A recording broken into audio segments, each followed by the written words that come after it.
Mbese ni gute, ni mu buhe buryo bishobora kubaho ibitero by'abadayimoni bitangiraho bigarukira mu nzira? Ni mu buhe buryo nshobora kubaho inkuta zanjye zikomeye ku buryo ibitero bya Satani bibura aho byinjirira? Reka dusangire iki gitekerezo. Nta nubwo ari igitekerezo, ni inkuru yabayeho. Inkuru yabayeho mu myaka mike ishize. Inshuti yanjye yari mu rugendo nk'umuvugabutumwa muri Amerika y'Epfo. Igihe yari mu modoka itwara abagenzi, yagendaga yihuta mu mihanda yo muri iyo misozi kugira ngo yimare ubute. Rero abona urugendo rwabaye rurerure, yarebye mugenzi we bicaranye, ntabwo bari baziranye. Kumwe umuntu aba yicaye mu modoka akaza kwisanga muri bus cyangwa se muri train cyangwa mu bundi bwoko bw'urugendo, mu bundi bwoko bwa transport, akaza kwisanga yicaranye n'umuntu bagakora urugendo batavugana. Igihe kimwe yaje kumva ari byiza ko yaganiriza uwo bicaranye wari umwicaye iruhande.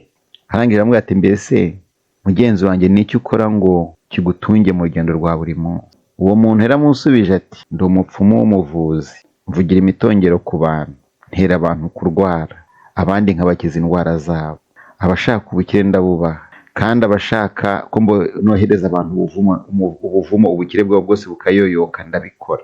Akomeza avuga yishongora cyane ati, ubishatse nawe nakuvugiraho imitongero umugore wawe akajya. Ati, kandi nshobora kukuzanira umugore wifuza. Maze iyo nshuti yanjye yitwa David imusubiza itangara iti, oya rwose ntushobora kuvugira imitongero ku muryango. Umupfumu aravuga ati, nibyo nabishobora. Dawidi aguma mu birindiro by'atoya, ntiwabishobora. Umupfumu arakutiriza ati, reka ngire utubazo nkubaza.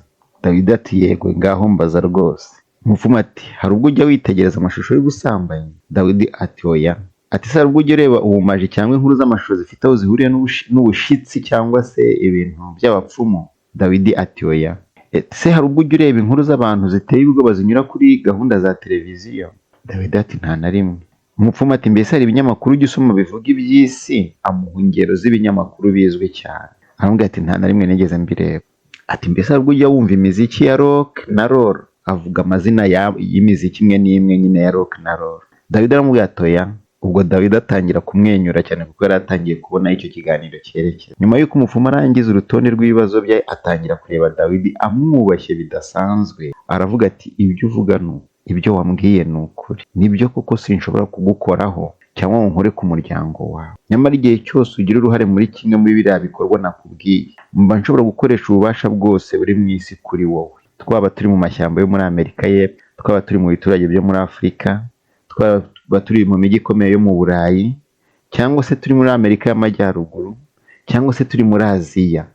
Imbaraga z'umwanzi no kubaho kwe birahaboneka, kandi icyo aba ashaka ni ahantu hatashinga ikirenge gusa, aricyo cyaha, maze akabasha kutwinjirana maze akazana kurimbuka gukomeye mu mibereho yawe. Nubwo uburyo n'amacenga akoresha ashobora kugenda ahinduka uko uvuye mu gace kamwe ujya mu kandi, ubucakura akoresha ni bumwe. Aba arimo gushakisha ibyuho mu nkuta zacu. Arashakisha uburyo yakwinjira maze akarindimura inkuta, kandi ntabwo bimutwara igihe kugira ngo agere ku cyo ashaka. Ibyahumetswe bituburira biti, Satani azatuma ubuzima bugora ku buryo hatabayeho gutabarwa n'imbaraga z'Imana.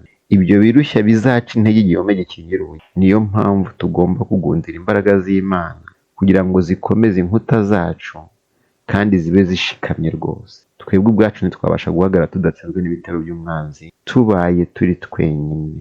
Amagambo ari muri Bibiliya mu Befeso igice cya 6:11 aravuga ati, mwambare intwaro zose z'Imana kugira ngo mubashe guhagarara mudatsinzwe n'uburiganya bwa Satani. Intwaro zose z'Imana nizo zitubera inkuta zikumira Satani, kumira ibitero bya Satani. Twebwe ubwacu ntitwabasha guhagarara tudatsinzwe n'ibitero by'umwanzi tutabaye turi twenyine.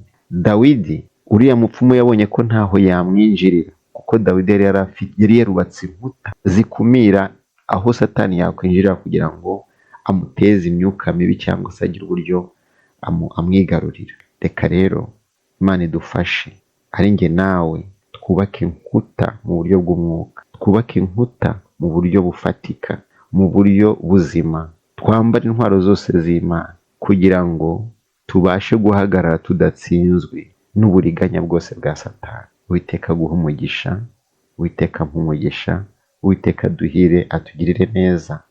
kugira ngo tubashe kugera ku rugero rwose rukwiriye Imana idushakira ko tugeraho.